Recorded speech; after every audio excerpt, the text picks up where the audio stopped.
Hi there, and welcome to Pushing the Limits Cartoon Animation. I'm your course instructor, David Stadolny. Over my career, I've had the opportunity to work on a lot of different films, from How to Train Your Dragon to Surf's Up, Kung Fu Panda 2 to Cloudy with a Chance of Meatballs. Each one of these movies was a very different experience from the other, and each one had its own unique style of animation.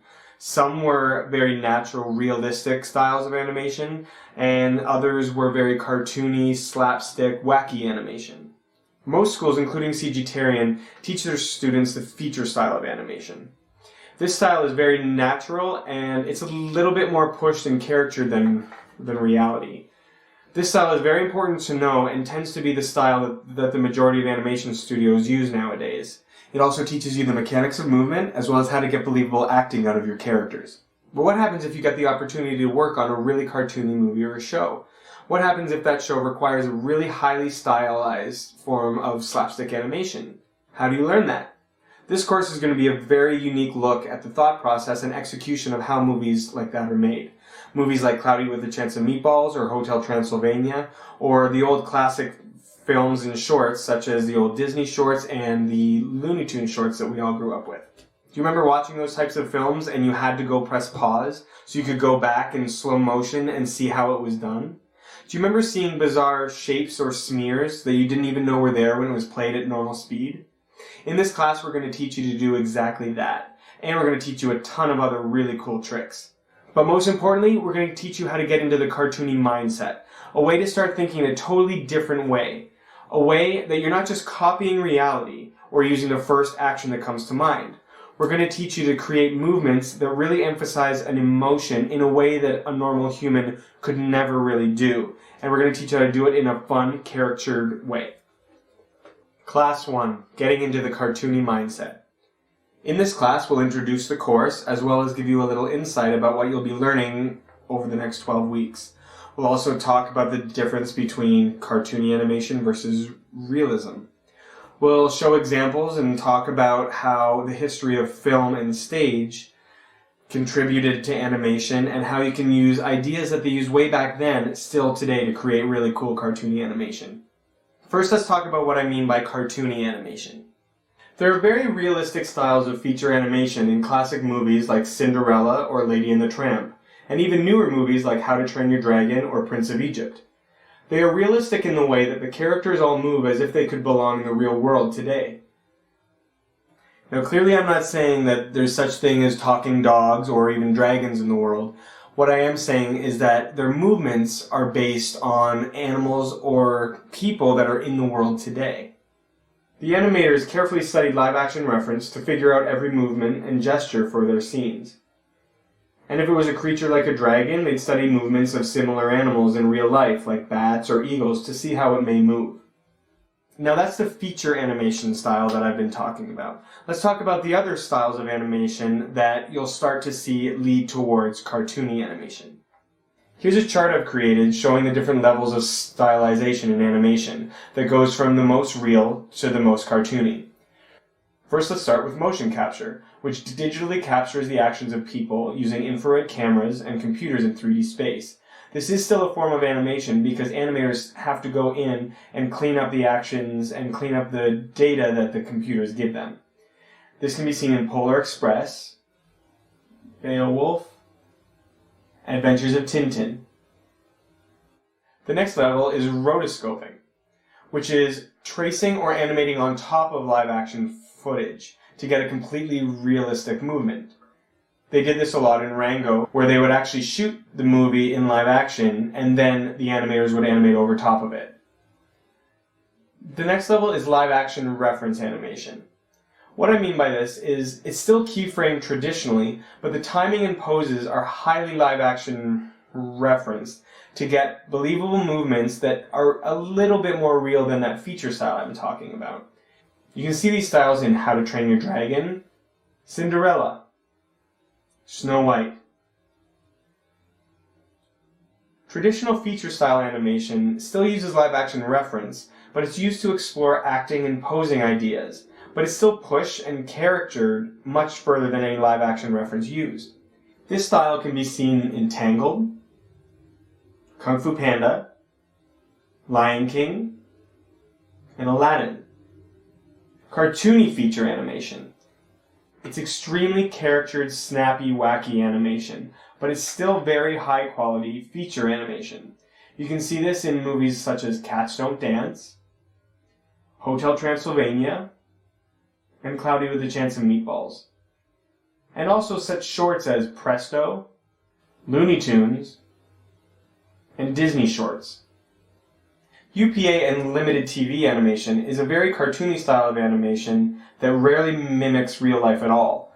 The movements can be completely static in strong poses. This limited style was used in commercials and even TV shows due to its simple, inexpensive style, but inspired a look that is still referenced today. All these styles of animation are legitimate storytelling techniques, and it really does depend on the story you want to tell when it comes to deciding what style of animation you want to do. In this class, though, we'll be focusing on cartoony animation, which personally I find to be the most creative and fun. A lot of people have a hard time with cartoony animation, though. It doesn't come as easily to some people because you can't refer to reality or reference when doing it. There's a lot of trial and error involved. When you see cartoony animation nowadays, a lot of it is actually inspired by the early days of animation. When animation first began getting popular, it was a highly experimental art. Animators and artists didn't have rules or formulated techniques yet.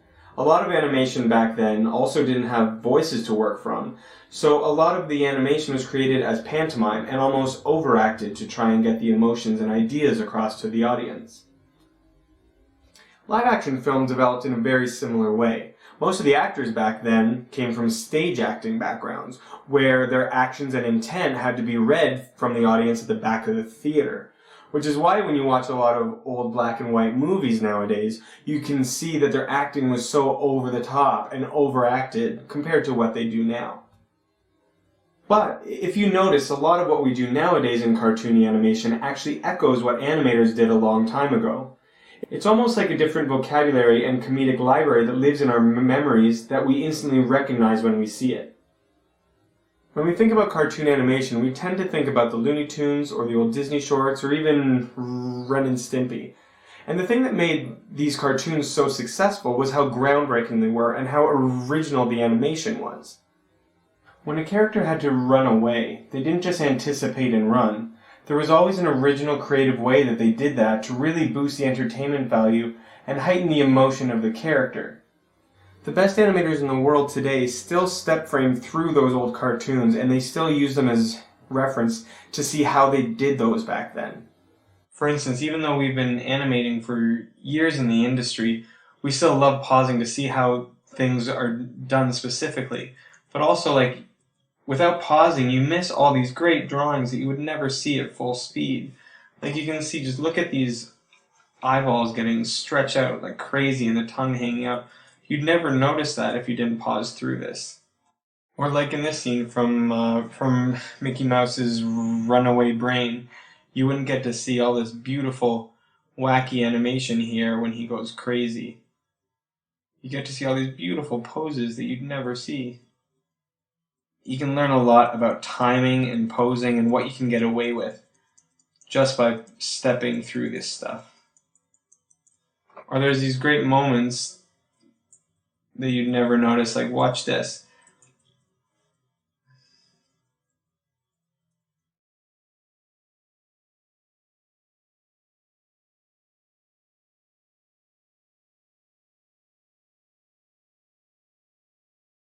One thing that all those clips have in common is that no human alive could shoot live-action reference for those. And that's what we're looking for when we're talking about cartoony animation. There are a lot of techniques developed over the years to really enhance cartoon animation. Things like extreme posing, multiples and smears, and playing with the laws of physics, weight, and timing. At the end of these 12 weeks, you'll be able to create your own completely original cartoon animation that even the top animation professionals will want to stop and pause and see how you did it. Your first assignment is to get you to really start thinking about cartoony animation. It'll have you analyze other people's work and get you to really start understanding what creates a good, strong cartoony pose that truly enhances the emotional and entertainment value of a scene. Find 2 clips from animated films or shorts and pick the most cartoony pushed pose you can find from them. You're looking for poses that express very clear emotions but also show these emotions in original, non-realistic ways. Be prepared to talk about why these are successful cartoony poses. Do a thumbnail or gesture drawing of each of the poses to start to feel the lines of action, because when it comes to cartoony animation, it's all about the line of action and force. Stay loose when drawing, and it's okay if you don't draw well. I'm mainly looking for your understanding of what makes these poses successful. So now I'm going to show you some examples of some really good cartoony posing. I wanted to show you guys this pose from Hotel Transylvania.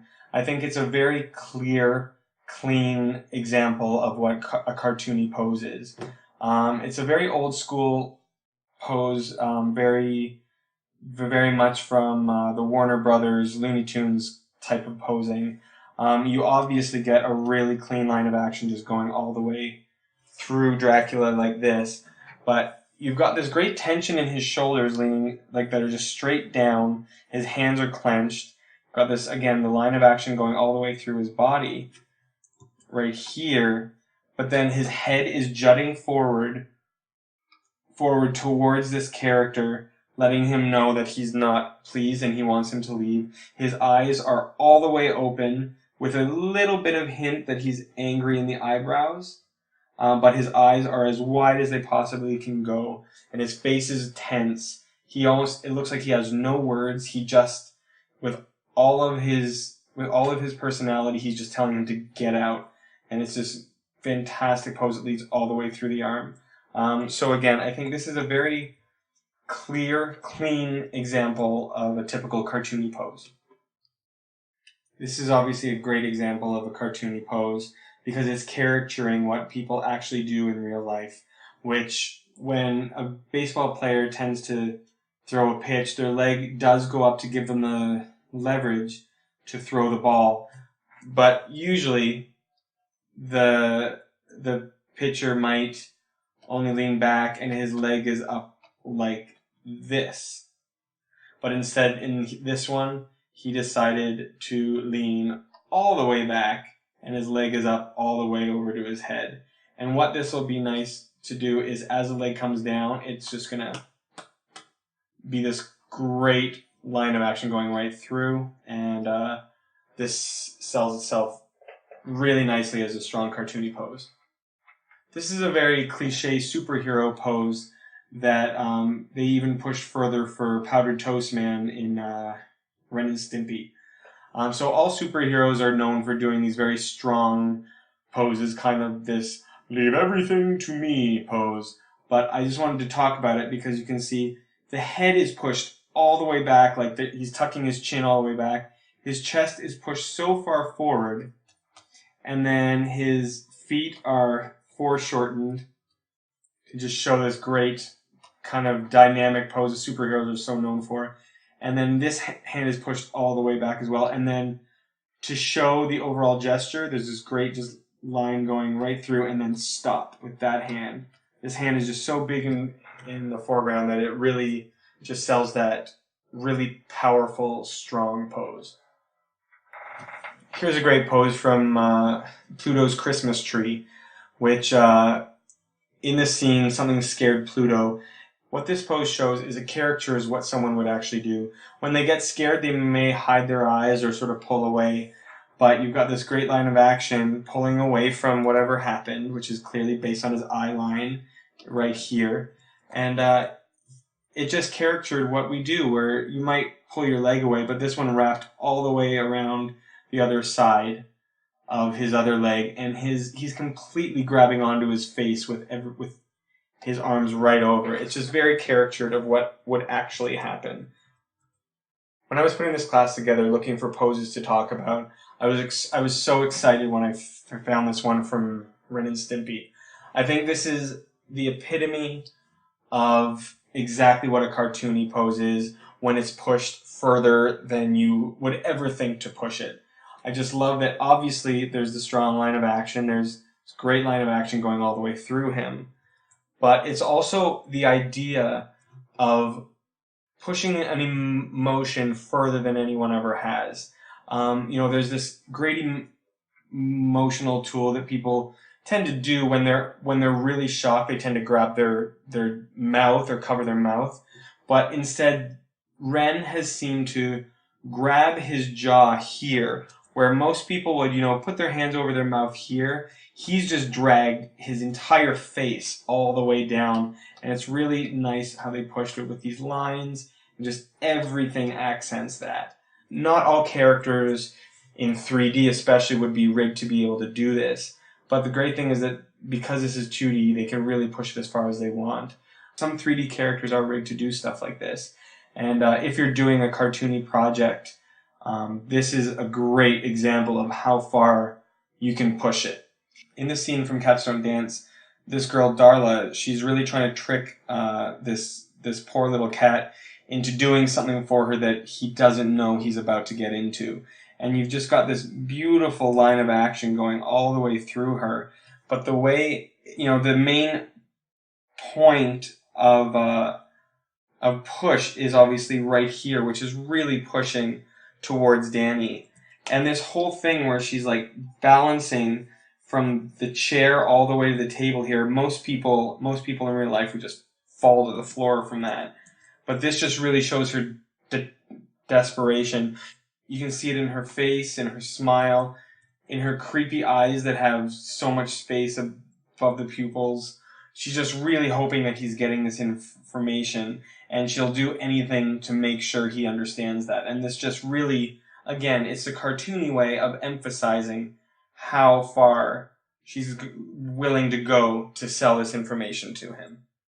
This is a great shot from Tummy Trouble where Roger is very distraught because baby Hermit was just admitted into the hospital. This is going back to some of what I was saying about over-dramatizing to get that cartoony feel. He's got this great pose where his hands are up over his brow, sort of doing the typical damsel in distress, kind of, oh, woe is me feel. His head is all the way back and his eyes are closed and he's just very distraught. He's got this sinking feeling through his torso, how it's just leaning down a little bit, and then these flowers, which are clearly a gesture of someone, hoping someone's well, and usually you bring these in very proudly, are just completely drooping along the floor and dragging them, not caring what's happening to them. So again, this is a very over-dramatic, classic kind of pose, which really works well when you're thinking about cartoony posing. Here's a pose of Mickey Mouse going for a job interview, and you can tell by his posture through this great line of action and his force right through his chest, pointing forward, that he's really confident and he really wants this job. The smile, the eyes closed, shows his cockiness, and it also sets up the joke that's going to happen next so that he doesn't know is happening. It shows how comfortable he is in the situation just before he gets sucked down this hole, and then again the whole line of action changes. All of a sudden, all the tension comes from right here, where he's trying to hold onto the doorknob and not get sucked down this giant hole here. And so, yes, you might say this over here is breaking the line of action because it goes up like this. That's not the case. If you follow it, you actually realize everything is getting sucked in. So it's almost like if you had anything here, it'd be getting sucked in here, and just every line points right down this hole. This one from Roger Rabbit, I really don't have to say too much because it's very, very obvious. You've got this great tension here where his toes are gripping onto the edge of the table. His head and shoulders are pushing all the way past the table, which is actually making the table bend as well. And you've just got this great arc going all the way through Roger here, except for these points where the straps are holding him down. And there's this great sense of tension coming from those. So again, this is a very obvious one. It's pushed so far that I had to choose this one because it's such a good example.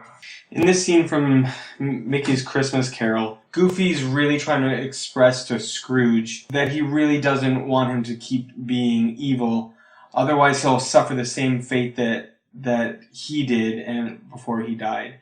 And you can just see in this great line of action here that Goofy's doing, just shows him how over dramatic he's being, how his elbows are up, his hands are over his eyes, and he's just got this great pose. It sort of goes back to what I was saying about over dramatizing everything, and really no one in this situation would ever pose like this in real life, except for maybe a kid when they're really trying to, again, overact to get their parents to understand how upset they are. So again, you've got this amazing line of action just going all the way through it. And again, overacting in cartoon animation can sometimes really help sell the emotion. I want to talk about these kind of poses here, which are usually reserved for when a character is tweaking out or having a weird spasm due to being scared or reacting to some potion or something like that. You can see there's no obvious line of action going through this at all. And so this type of pose is only to be used in very specific situations. You can see there's sort of a line of action going through here, but that's the only one. You've got that, but then this arm totally breaks this. There's this hard angle where the thumb doesn't work with it. This finger goes one way. This arm goes another way. This arm goes here. These ones cross. Ears even, just really hard angles. And that really doesn't, it's not necessarily a nice pose, but usually these poses are used in very fast succession of each other to show really sporadic movements. Like this pose actually pops to this pose, and there's a lot of other poses as well. You can still see the exact same thing. It's very sharp, angular, no real line of action, and this will fire off really quickly, which makes it feel very sporadic and spazzy. You can see other examples of this here from Cats Don't Dance.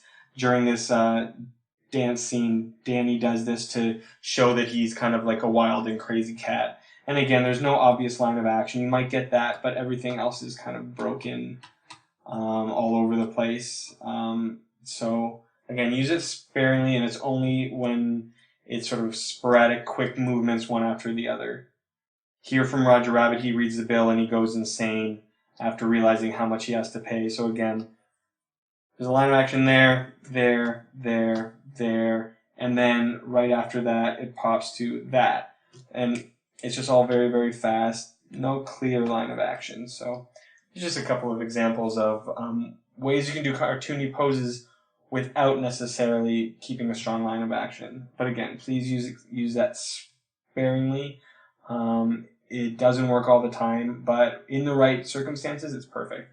Or sometimes that a character can totally defy gravity and weight also creates a great cartoony pose. In this scene, Scrooge just slammed the door here, and you can see this arc right through his arm clearly shows this great, like he just slammed it, and then, but also that the fact that he's hanging off the ground like that, no human being could slam the door and lift their body off the ground that far. And it's a beautiful stopped frame that you don't really even get to enjoy when it's playing at full speed. Here's a great pose from Emperor's New Groove. There's a great sense of line of action going through both of these people. Here the mother is actually trying to push Yzma out of her house. So she's got this great line of action just going through both of them right here. And it's really pushing everything towards this side of the frame. She's really she's not leaning into it, but she's just really kind of almost acting as a scoop to just kind of scoop her up and push her out.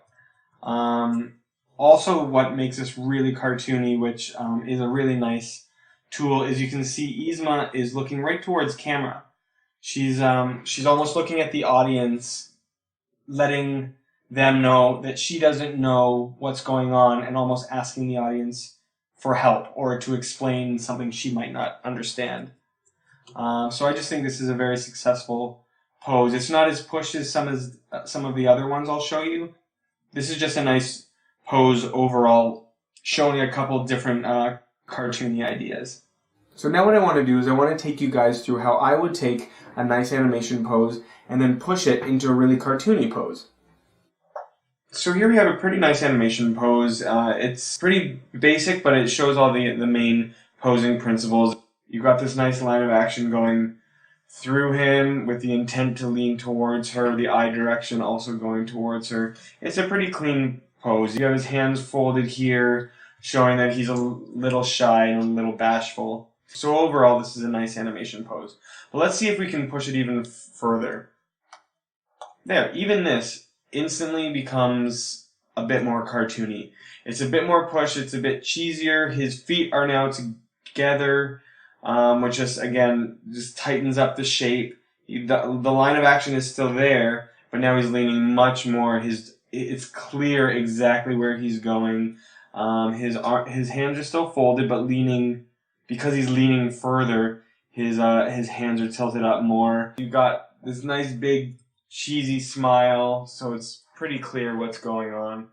So this is pretty cartoony, but you know what? Let's see if we can actually even push it a little further and make it cartoonier. That's pretty cartoony.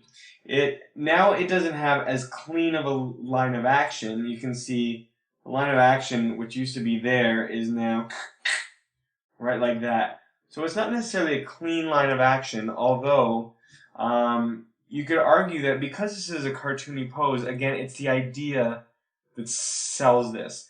The idea that he's still locked in position, he's too shy to go over there, but this is showing that even though he's locked into his pose, he's very adamant about getting over there, and it's almost like he's breaking his hip just so he can lean as far over as he can.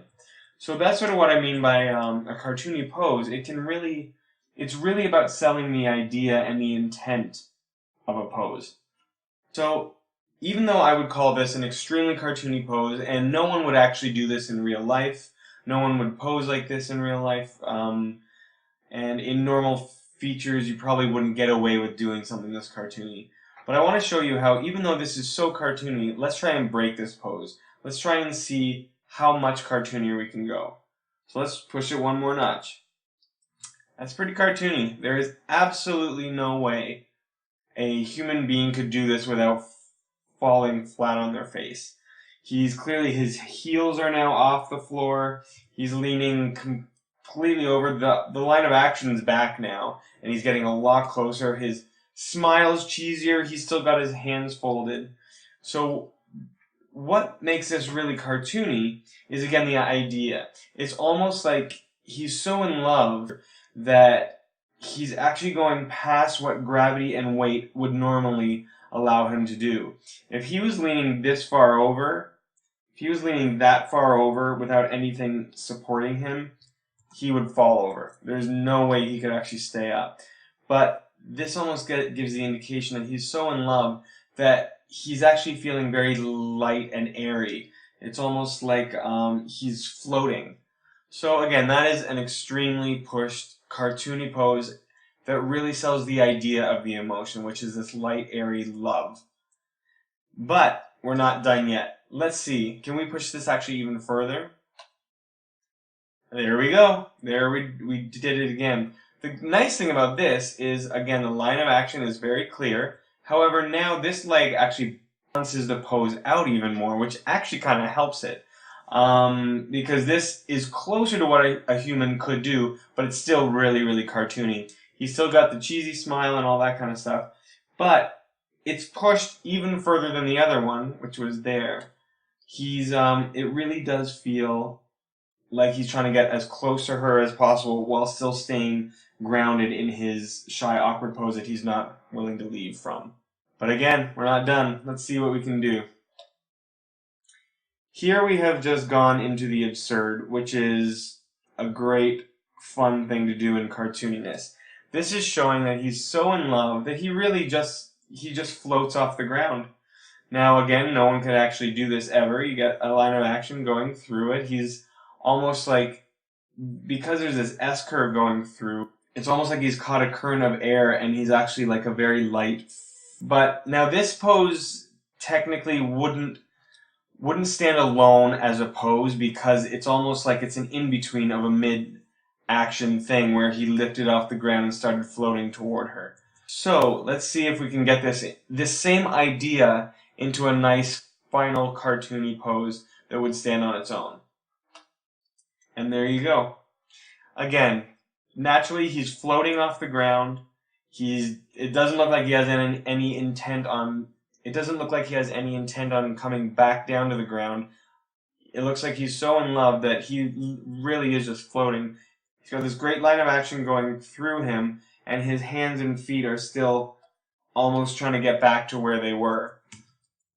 So this is a nice final pose. You have his dreamy look, his cheesy, weird smile. And this is sort of, again, what I mean by a cartoony pose. It sells an idea. It's not realistic at all. You could never shoot live action reference for this. But this is an idea that really sells how in love with this girl he is. So again, let's start again. And we go from a nice, simple pose that reads clearly. Push that a little further. His intent is a little bit more strong. He leans over. This is a very cartoony pose and probably the most you'd get away with doing it at some studios. But when we're pushing cartoony, we're beginning to lose gravity now. Gravity isn't an issue for this guy because he's so in love. He's beginning to float. He's getting lighter and lighter. Starts to actually float, which, like I said, is more of an in-between. And finally, he's head over heels in love with this girl, and nothing's bringing him back down to earth. So there's a couple of examples of what creates a really pushed cartoony pose. I hope it gave you a sense of what we'll be looking for in the assignment and going forward in this course. To recap your assignment for next week, you will find 2 clips for an animated film or short and pick the most cartoony pushed pose you can find. Do a thumbnail or gesture drawing of each of the poses. Stay loose when drawing. It's okay if you don't draw well. Be prepared to talk about why you think these poses are successful cartoony poses. Thank you for joining me for Class 1. We have a long way to go in this course, but we have a lot of fun stuff to learn. So I look forward to seeing you next week, and I am David Stidalny for Pushing the Limits Cartoon Animation.